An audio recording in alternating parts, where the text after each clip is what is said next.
The Porsche Sport Podcast, powered by Porsche Centre Leeds.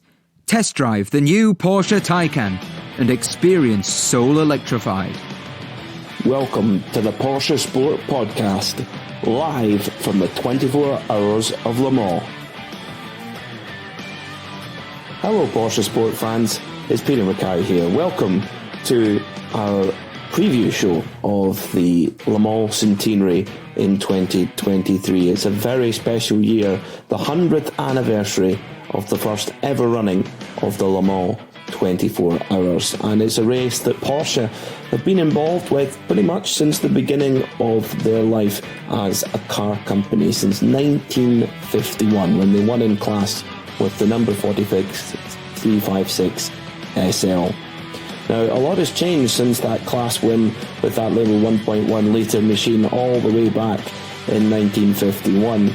This year it's the 75th anniversary of Porsche, and it is the 60th anniversary of the 911. So a hugely significant year, a landmark year in the history of the company, and also in a race that has come to define what Porsche do in motorsport and on the track.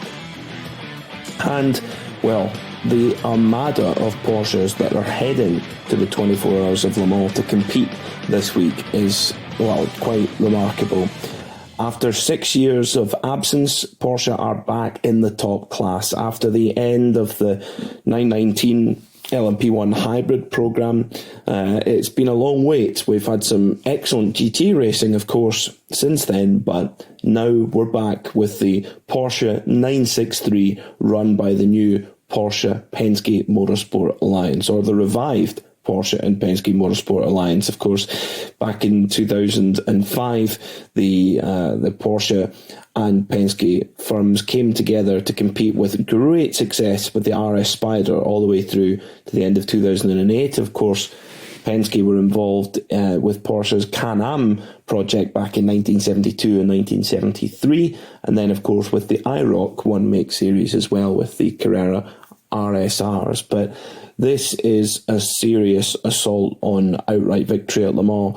Porsche have more victories outright than any other manufacturer, 19 victories, and to get a 20th victory not only would be huge for Porsche in the Le Mans Centenary year, but would be massive for Roger Penske as well. Roger Penske, in his racing life as a driver and also particularly as a team owner, he's won more or less everything there is to win in motorsport, but one of the very, very few gaps in his trophy collection is an overall victory at the 24 Hours of Le Mans, and that's exactly what he's going to try and achieve with Porsche and with his incredible drivers who are going to go racing on Saturday afternoon. 3 cars entered for Porsche, and they come from 2 different areas. They qualify for the race in 2 different ways. We have the number 5 and the number 6 cars. They are regular season entries in the World Endurance Championship, which the Le Mans 24 Hours is part of. And then we have a special entry from IMSA, from the IMSA WeatherTech Championship in North America, car number 75. So that's a car that's given an invite based on its credentials and the people driving it, its credentials coming over from the United States. And that's kind of the idea with the current rule set that we have in sports car racing, is that you can take a car that competes in America or in North America in IMSA and come over and race it in Europe in the World Endurance Championship and critically at Le Mans, and vice versa. The same applies. You could take a Le Mans hypercar and bring it over to Daytona or Sebring or wherever you wanted. We haven't seen that yet, funnily enough, but we might well do in future. So let's get into Porsche's lineup, because it's not just the hypercars that we're going to talk about. So in the hypercar class, starting with car number 5, we have a driver lineup of Dane Cameron, Michael Christensen and Frederick Makowiecki. Now, Michael Christensen won the race in class in the Pink Pig back in 2018 in the GTE Pro category against a huge bunch of pro cars at that time. Frederick Makowiecki, he won last year in the GTE Pro class for Porsche in the last ever year of GTE Pro. Dane Cameron, he's a kind of new guy to the Porsche fold. He very much comes in from the Penske side. Of course, Michael Christensen and Frederick Makowiecki have been part of the Porsche family for a very long time. But Dane Cameron is a protege of Roger Penske. He's won IMSA championships alongside within Team Penske in their Acura program. So he comes in with a lot of experience in prototypes, more than his teammates do, and he comes in with a lot of experience from endurance racing in North America. He's a seriously fast driver.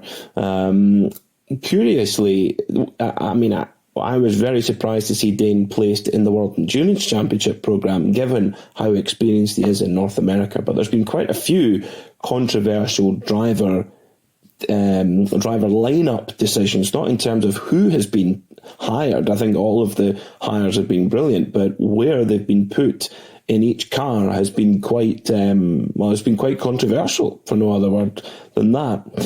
Looking at car number 6, and these are very much Team Penske numbers as well. Car 5, car 6, these were numbers that have been run in Team Penske for years. They ran them in the RS Spiders and have run them in the past. Kevin Estre, Andre Lotterer and Lawrence Vantor. This is an absolute superstar car. Kevin Estre, a winner at Le Mans before, again, only in class. He's never won it overall. This is his first chance to try and win the race overall. He won it in the Pink Pig alongside Michael Christensen, and this brings us nicely to driver lineups. Kevin Estre and Michael Christensen are a dynamic duo. They're very close friends. They've won the Nürburgring 24 Hours together. They've won Spa 24 Hours together, and many, many other races. They've become world champions together, and they've won Le Mans together. So they really are. They really are a great, strong pairing. To see them broken up is interesting. And from those close to the situation that I've spoke to, it's very much an idea that this is a by-region program, if you like, because the Team Penske have their setup in Mooresville in North Carolina, and they also have a setup in Germany for their World Endurance Championship program. And the idea is that data is shared across as much as possible, whether that be from European side to American side or from car to car. So the idea is, if you put drivers that have good relationships with other drivers in another car, they're maybe more likely to share some information. So that's the theory. Will it work? We will only find out on Sunday afternoon. So Kevin Estre, again, hugely, I would say he's the best GT driver in the world at the moment. An absolute wizard when he gets behind the wheel of any Porsche 911. Prototypes are more of an unknown quantity, but so far this season, when he's been out in the prototype, he's shown that he's quick in anything. Andre Lotterer, he's really the kind of he's the very experienced hand in the car. He's won the Le Mans 24 Hours 3 times with Audi, raced for many years with Porsche in Formula E, and then it wasn't necessarily a surprise to see him part of the Porsche Penske Motorsport setup. He has driven with Porsche before. He drove with Porsche in the 919, so he's very well thought of in Weissach and carries the experience of knowing what it takes to get the job done on race day. He's a really important member of that team. Lawrence Vantor, again, one of the other drivers who won in the Pink Pig 5 years ago in the GTE Pro class. And Lawrence Vantor has won almost every big endurance race there is to win in the world. But to win Le Mans outright is something he's very focused towards. This has been a big dream of his, to get into a top-class prototype and to go for overall wins at the world's biggest endurance races. And really, it doesn't come any bigger than the 24 Hours of Le Mans. So that's car number 6. How will they do? Car 75, this is the IMSA car. This is a bit more of a wild card car, because in this car we've got a driver with very little experience of Le Mans as such. He's much more an IMSA experienced driver, one of the fastest drivers on the planet, full stop, in any type of car. Felipe Nasr, he's an ex-Formula 1 driver, he's a multiple IMSA champion. He is so fast, this Brazilian driver, and he's been brought in to Porsche and is raring to go for this 24 Hours of Le Mans. He's a regular in the IMSA Championship, so we'll see how he goes. The one thing's for sure, whenever he's at the wheel of the car, it is spectacular and fast. Mathieu Jaminet, of course, a French driver who has had a great credentials with Porsche in GT racing, an IMSA champion. He's won Sebring, he's won Daytona. He's a serious competitor and has really taken to the prototype as well. It's been got up to pace in a prototype very quickly. So he's an interesting figure in that team. And then in the third seat, we have Nick Tandy returning to Porsche after heading off the Corvette for a couple of years. He's returned to the Porsche family. Now, Nick Tandy has, how shall we say this, he's got previous of winning in the wildcard car. Because back in 2015, when he won overall with Nico Hülkenberg and El Bamber, it was in an additional car. And that's exactly the car that he is in this time. You've got the car 5 and car 6 are the two regular World Endurance Championship regular season cars. This is effectively a guest car, guest entry that Nick Tandy's in. And he just, I genuinely think he revels in these opportunities. And he likes to be a bit of the underdog. He's got just the classic British bulldog mentality where he never knows when he's beaten ever, and will pull incredible feats of performance just when rivals think that they've got him beaten. So watch out for that number 75 car. It's going to be huge action with Nasr and Tandy in there as well. So that is the three Porsche Penske prototypes. Of course, don't forget we have the Hertz Team Jota Porsche prototype as well, which is very exciting indeed for that, because that is the first customer entry we've seen in the very first year as well. That's the really exciting part, that in the very first year of the Porsche 963, the cars have been delivered to customers and will be able to be used be used at the 24 Hours of Le Mans. How will they go? We've got Antonio Felix da Costa in that car as well. We've got Yifei Ye and we've got Will Stevens. So that is a car that's going to be really exciting to watch. You can't miss it out there on track either. It's gold. So yeah, very easy to spot out there. So do keep an eye out for them too. Now, moving on to GTE. Goodness me, this is a really emotional class to talk about, because this is the end of the RSR as we know it. Will the name ever come back? Who knows? We never know. But in its current guise, the 911 RSR this is its last Le Mans. The rules change next year to GT3 regulations, so it will be the GT3R that will be the chosen car for that rule set, or that fits to that rule set. So the RSR has brought us so much joy. You know, the wins in 2018 with the RSR 17 and the win last year with the RSR 19. This is so special because it's a mid-engine 911. That's something really unusual. It doesn't happen very often at all. It is a monster, and we have no shorter than 8 cars in this class, and it's one of the best chances, one of the best lineups of cars that we'll have to go for victory in the GTE class. Now, this is not a full pro class. The days of the GTE pro class are gone. So the GTE class has to have a balance of drivers. So you must have a bronze driver in the car. You must also have a silver driver in the car. and then you can either put a gold or a platinum in the third and final seat. Now, that's a driver grading that is given to each driver by the FIA based on your experience, your results, your occupation in some cases. So the bronze drivers, more often than not, they are the drivers that are funding these programs, and they are, or certainly most of the funding at least, and they are there. They do not make their living from racing. They race as a hobby. This is their ultimate destination of their hobby as a racing driver. So we'll start off with the number 16, the Prodon competition, running in the light blue of First Form. Fans of IMSA will be very familiar with the Wright Motorsport Porsche driven by Ryan Hardwick. Ryan Hardwick is the winner of the Bob Akin Award for the top-rated bronze driver in IMSA.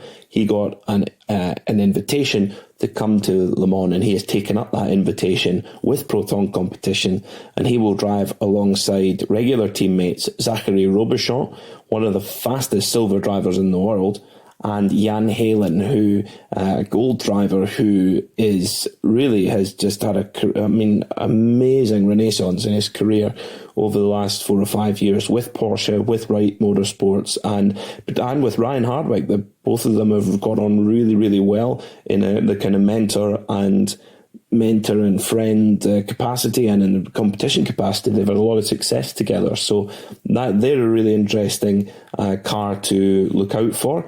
And in the LMGTE class, it's not just about having one superstar driver. It's about having the best bronze, the best silver, and the best pro driver. And you make much more difference with having the best bronze than you do with having the best gold. So that's one thing that's really, really vital.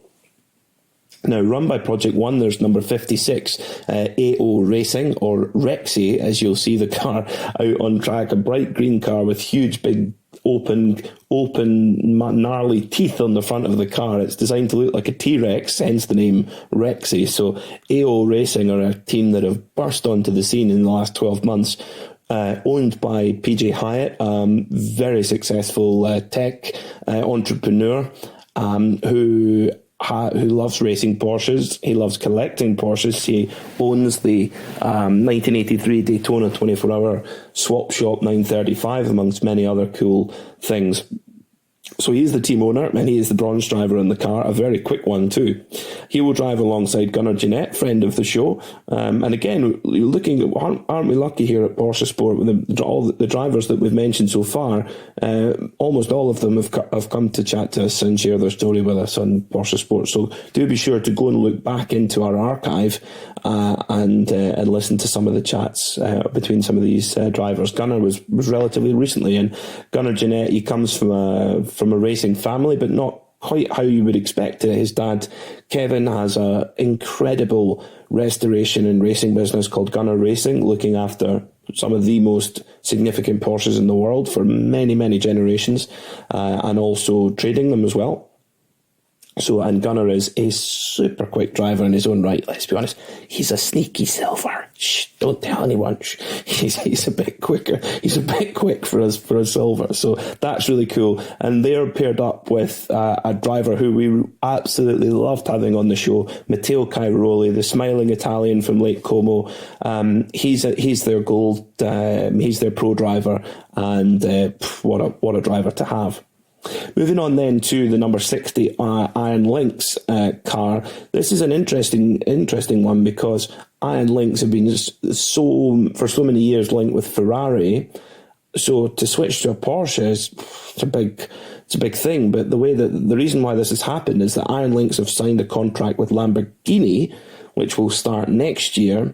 So once that contract was signed, they couldn't be seen to be running around in Ferraris, of course, the arch rival of Lamborghini. So they've had to find a kind of stopgap solution, and a Porsche has been that stopgap solution. Not a bad solution, is it? So Claudio Schiavone, one of the owners of Iron Lynx, he's the bronze driver in the car. Matteo Cressoni, the silver, and friend of the show, Alessio Piccarello, will be the pro driver in there. One team to really keep an eye on is an ever-present threat in this class at Le Mans is Dempsey Proton Racing, car number 77. Team owner Christian Reed, he's been in the World Endurance Championship since day one, has driven at Le Mans so many times, and his team, he's the owner of Proton Racing, his team are really transcend the category as well. Mikael Pedersen will be the silver, and then Julien Andler is the pro in that car. And Julien, for me, is still one of the most underrated drivers in the world. He is so fast.